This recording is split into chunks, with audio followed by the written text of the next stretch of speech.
May nagalit dahil sa e-brom ko. Sabi ko sa kanya, watch me. Sabi ko nga sa kanya, masyado pang maaga para magalit. So sa part na to, e-brom nga tayo at 1-1 nga ang MM ko dito. Tignan nyo guys kung gaano kasakit itong Eve ko. At alam nyo ba, pag nabuild ko na lahat ng item ko, is 1 second na lang yung cooldown ng first skill ko. Which is maganda para sa roam kasi makapag-spam ako ng first skill. Anong mangyayari?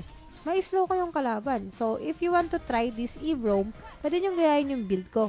So tignan nyo naman tong Eve roam ko. Wala pang 2 minuto, naka-double kill na to.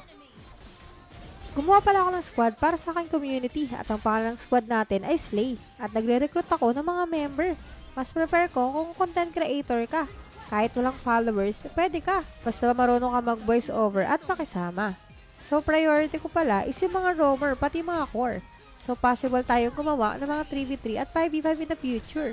Grabe sobrang open ni Eve as roam. Kasi nga, ang lakas ng slow nito. Pero gagawin nyo lang to pag may matigas na tanker sa kasama nyo. So kung content creator ka at wala ka pang squad, welcome na welcome ka dito. I-message mo lang ako ng ML ID mo. At sana yung kayang mag-voice over kagaya ko ha. Okay lang din kung AI yung kaya mo. Ang goal naman natin is gumawa ng content at makapag-entertain ng mga tao. Baka sakaling sumika tayo, di ba? So nakita nyo naman kung anong kayang gawin ng e-brom. Kaya sa game na to, nawala ng galit ng mga kakampi ko at nagustuhan nga nila ako.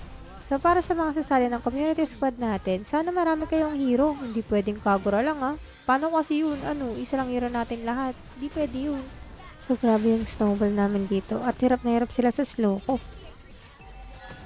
So tapusin niyo yung video ha. Thank you for watching. Sana i-like at i-follow niyo na rin ako.